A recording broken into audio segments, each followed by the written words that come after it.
Komisi 1 DPRD Provinsi Gorontalo melakukan kunjungan kerja ke Sekolah SMA Negeri 1 Tapa, Kabupaten Bone Bolango baru-baru ini terkait monitoring kepemilikan tanah atau lahan sekolah yang belum bersertifikat.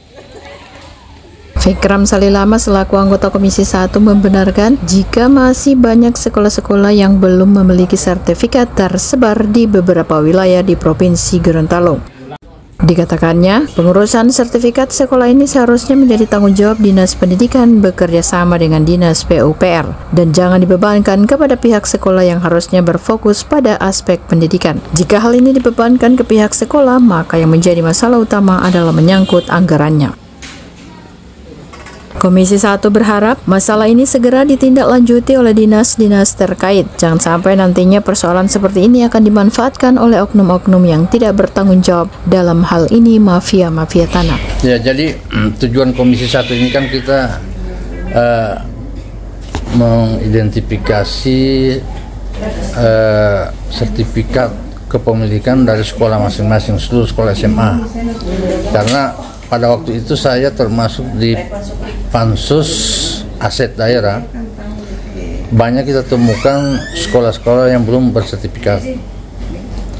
Bahkan ada yang sudah punya sertifikat tapi tidak diserahkan oleh kabupaten kota. Yang sekolah tersebut yang diserahkan kepada pemerintah hanya fotokopi. Kemarin kita temukan juga kan di SMA 1 Suwawa. Itu sama sekali alas haknya tidak ada fotokopi, alas hak apa semua nggak ada. Dan sekarang di sini SMA 1 Tapa ini ada alas hak, akte hibah ada, jual beli ada, tapi proses pengurusan sertifikat yang belum ditindaklanjuti. Pertimbangannya kenapa belum ditindaklanjuti? Karena dari pihak sekolah tidak tahu ambil biaya dari mana. Nah, ini harusnya dari Dinas Pendidikan yang turun tangan mengantisipasi ini. Harusnya ini tanggung jawab Dinas Pendidikan, jangan dibebankan ke sekolah-sekolah. Jadi Dinas Pendidikan berkoordinasi dengan Dinas PU menyangkut sertifikat ya. Jangan sekolah-sekolah yang berpikir fokus pada pendidikan disibukkan dengan pengurusan sertifikat. Itu urusan PU. Dinas Pendidikan berkoordinasi dengan PU.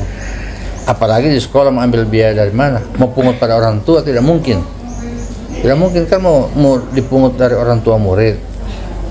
Karenanya saya mendesak pada Dinas Pendidikan untuk segera menindaklanjuti persoalan ini.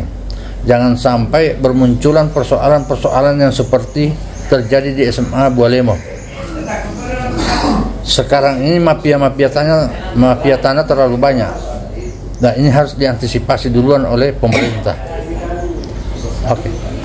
Sementara itu, Kepala Sekolah SMA Negeri Tapa, Sarifudin Abdullah MPD mengatakan jika dinas-dinas terkait sudah pernah menindaklanjuti hal tersebut dan saat ini pihak sekolah pun masih menunggu sejauh mana penyelesaiannya hingga kini. Diketahui ada beberapa sekolah yang sudah memenuhi syarat termasuk SMA Negeri 1 Tapa untuk dilakukan penerbitan sertifikat tersebut. Ia berharap DPRD bisa membantu mengawal agar proses pembuatan sertifikat ini bisa secepatnya terselesaikan. Saya selaku pimpinan di SMA Negeri 1 Tapa menyampaikan terima kasih atas kunjungan dari Komisi 1 DPR Provinsi Gorontalo dalam rangka menindaklanjuti penerbitan sertifikat hak atas tanah untuk sekolah-sekolah.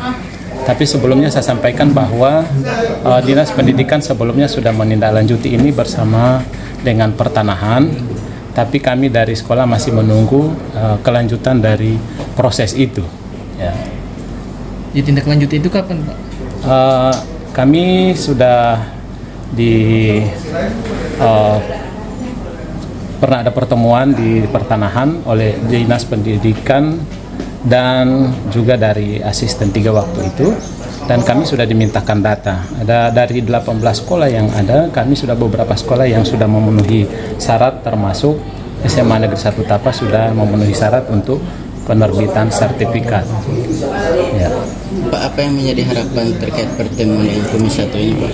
Harapan kami agar secepatnya ditindaklanjuti dan pihak sekolah kami sudah bisa memegang sertifikat sehingga kami merasa aman ya insya Allah. Untuk menyelenggarakan pendidikan kami tidak dalam kekhawatiran karena ini masih statusnya masih hibah dan akta jual beli ya. Dari Kabupaten Bone Bolango, Kidali TV mengabarkan.